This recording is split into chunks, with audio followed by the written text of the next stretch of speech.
we need to talk about the marathon helmet. Now, for those of you that don't know, the marathon helmet is an archaeological find of a Corinthian helmet, a rather unique looking Corinthian helmet, housed in the ROM, the Royal Ontario Museum in Toronto, and it's said to have been found at the battlefield of Marathon. It's also nicknamed the Miltiades helmet, but typically just referred to as the marathon helmet. This is, of course, really cool. I mean, this is one of the most prevalent and famous battles in the whole of the ancient world, and to actually have an artifact found at this battlefield from Marathon is something that is, really cool. And this helmet is quite famous in the sort of ancient warfare world. Many people know what it looks like.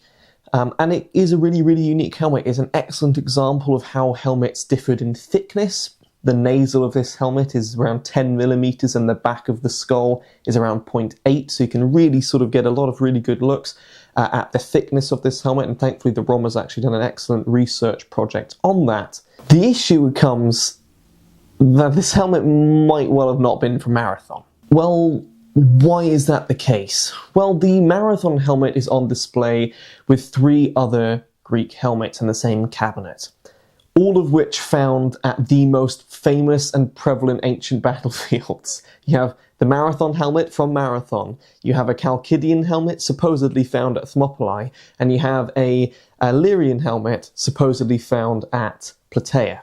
It is highly unlikely that all 3 of these helmets, 2 of which were definitely excavated by the same archaeologist, I'm not sure on a third, were found at the 3 most prevalent and famous and meaningful battlefields in the Greco-Persian wars, and they are the only helmets that have been found on these battle sites. So the Marathon helmet was first purchased by the ROM back in 1926 at the Salisbury's auction, and it was first excavated by a gentleman called George Nugent Grenville. Might have mispronounced his name there, my apologies. He claimed that the helmet was found at the battlefield of Marathon. However, this actually hasn't been confirmed. He also excavated the Chalcidian helmet that he also said he supposedly found at Thermopylae. As for the Illyrian helmet supposedly found at Plataea, I'm actually not sure who supposedly excavated that, but quite possibly also from the same guy. I think it is highly unlikely that this archaeologist would have just happened to come across, be the only archaeologist to ever do excavations at these battle sites and unearth the only armour finds of them entirely, especially Thermopylae, as the actual ancient battlefield is several meters underground now because of cliff falls and soot and all sorts of stuff. I think it's either 7 or 11 meters underground.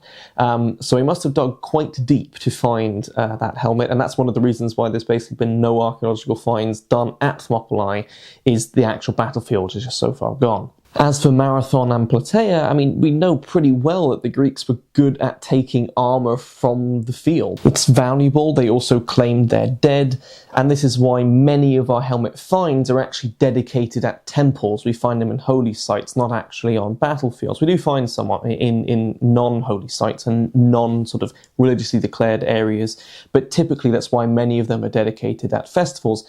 It's either a dedication of basically an opponent's helmet that you're offering to the gods as thanks for winning your victory. Lots of them happen at Olympia.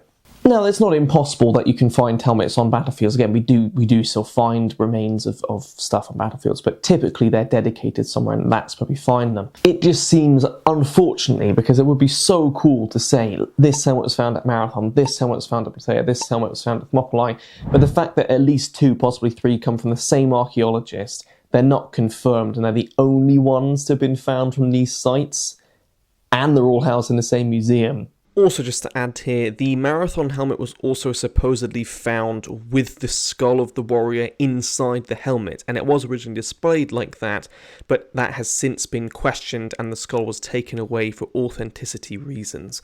So just something else to consider when we look at the Marathon helmet claim. I think that makes it a little bit unlikely that they were actually found there. The auction only originally said that Grenville claimed that he excavated them there, and in fairness to the ROM, they do just say reportedly, but it's funny because it's like Corinthian helmet reportedly found at Marathon, Chalcidian helmet reportedly found at Thermopylae, Illyrian helmet reportedly found at Plataea. Like, yeah, you literally have helmets found at the 3 most important and meaningful Greco-Persian War battles. It's a little bit suspicious. So was the Marathon helmet actually found at Marathon? Maybe. Maybe it was. Maybe Grenville actually did happen to find these 3 helmets on these sites, and for some reason those are the only ones that have ever been found. I think more likely, though, it's a bit of an out there claim. I mean, it would be any archaeologist's dream to say, I found helmets at the 3 most meaningful ancient Greek battles, and of course it would be great for a museum to be able to display those helmets.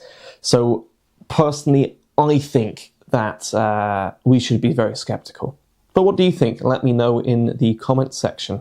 If you like what I do here on the channel and would like to offer some extra support, then please consider checking out my channel's Patreon and also my YouTube memberships.